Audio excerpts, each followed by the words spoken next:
था। उन्होंने अवलोकन करने के बाद फिर वहाँ की पूरी रिपोर्ट भी हम सबके सामने प्रस्तुत की, और जिसका परिणाम है कि आज यामानासी के माननीय राज्यपाल के आमंत्रण पर हम सब यामानासी पे पहुंच करके हम लोगों ने यहाँ की स्थिति को देखा है, ग्रीन हाइड्रोजन के प्रोडक्शन को देखा है, और इस तकनीक के बारे में आज उत्तर प्रदेश और यामानासी के बीच में एक ऐतिहासिक समझौता ज्ञापन पर भी हस्ताक्षर हुआ है। उत्तर प्रदेश के उच्च तकनीकी संस्थान से जुड़े हुए छात्र यहाँ पर इस तकनीक का प्रशिक्षण भी लेंगे, और प्रशिक्षण के साथ इस तकनीक को सफलतापूर्वक उत्तर प्रदेश के अंदर लागू करने में उत्तर प्रदेश की इंडस्ट्री के लिए, उत्तर प्रदेश की पब्लिक ट्रांसपोर्ट के लिए, उत्तर प्रदेश के अंदर ऊर्जा की आत्मनिर्भरता को बढ़ाने के लिए इस तकनीक का उपयोग कर पाएंगे।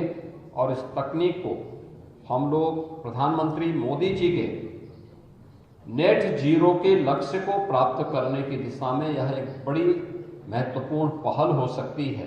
और मैं इस तकनीक के लिए यामानासी के माननीय राज्यपाल और यहाँ के हाइड्रोजन ऊर्जा से जुड़े हुए अध्यक्ष हैं, उनका और उनकी पूरी टीम का हृदय से धन्यवाद करता हूं।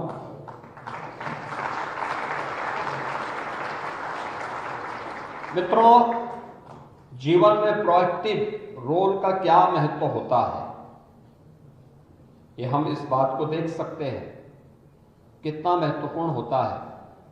हम लोग कल टोक्यो में आए थे, हमने कई वहां पे G2B मीटिंग्स की। G2G स्तर पर हमारे भारत के माननीय राजदूत ने भी अनेक बैठकों का आयोजन करवाया था। अनेक बिजनेस डेलीगेशन के साथ हमारी मुलाकात भी हुई, और यामानासी के माननीय राज्यपाल ने भी अनेक G2B स्तर की और G2G स्तर की बैठकों को हमारे साथ वहां पे करवा करके हमारे इस अभियान को आगे बढ़ाने के लिए प्रोएक्टिव होकर के उन्होंने स्वयं इस पहल को आगे बढ़ाया है। मैं इसके लिए उनका हृदय से उत्तर प्रदेश शासन और उत्तर प्रदेश के नागरिकों की ओर से आभार व्यक्त करता हूं। मैं आज का दिन अत्यंत महत्वपूर्ण है। देखिए, तिथि का भी महत्व होता है। आज 26 फरवरी है, 26 भी है और महीना दूसरा है, और 2026 भी है। अगर आप इन दोनों को जोड़ के देखेंगे तो दोनों मिलकर के 8-8 का अंक होता है। ये दोनों चीजें दिखाती है कि हमारी पहल एक सकारात्मक है, आगे बढ़ रही है। भारत और जापान के संबंधों को ये दोनों महत्वपूर्ण प्रांत मिलकर के एक नई ऊंचाई तक पहुंचाएंगे, और उस पहल के लिए मैं यामानासी के माननीय राज्यपाल का, उनकी पूरी टीम का हृदय से आभार व्यक्त करता हूं।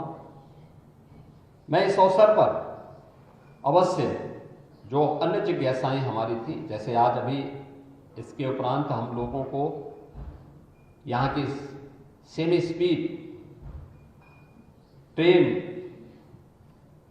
की राइडिंग का भी एक अवसर हमारी डेलीगेशन को प्राप्त होगा। 500 से 600 किलोमीटर पर आवर की उसकी स्पीड है। हमें यहाँ के रोबोटिक्स सेंटर को भी देखने का अवसर प्राप्त होगा,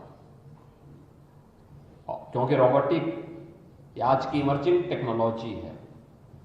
और इस वर्ष उत्तर प्रदेश सरकार ने अपने बजट में रोबोटिक के लिए एक सेंटर ऑफ एक्सेलेंस के लिए भी हम लोगों ने धनराशि की व्यवस्था की है कि इस दिशा में हम उस शोध को और आगे बढ़ाएंगे जो आज की आवश्यकता है।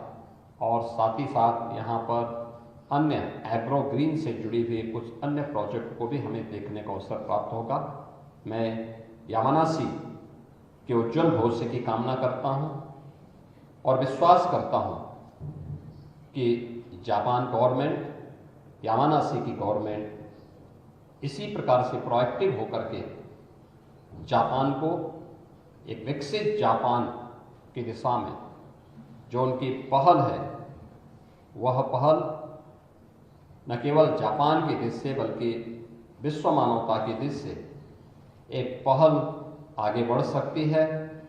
ऊर्जा में आत्मनिर्भरता के लक्ष्य को और तकनीक को सर्वसामान्य तक पहुंचाने के इस अभियान के क्रम में एक बड़ी महत्वपूर्ण भूमिका का निर्वहन कर सकती है। मैं एक बार फिर से यामानासी के माननीय राज्यपाल और उनकी पूरी टीम के प्रति हृदय से धन्यवाद देते हुए भारतीय दूतावास ने हम लोगों के लिए पूरी यात्रा के दौरान जिस प्रकार की व्यवस्थाएं दी हैं, उनके लिए भी श्री नरेंद्र उपाध्याय जी और उनकी पूरी टीम ने भी प्रोएक्टिव होकर के इस पूरे कार्यक्रम को सकुशल संपन्न करने में, उसके आयोजन करने के लिए जो भूमिका का निर्वहन किया है, उनके लिए भी हृदय से धन्यवाद देते हुए मैं अपनी वाणी को विराम देता हूं।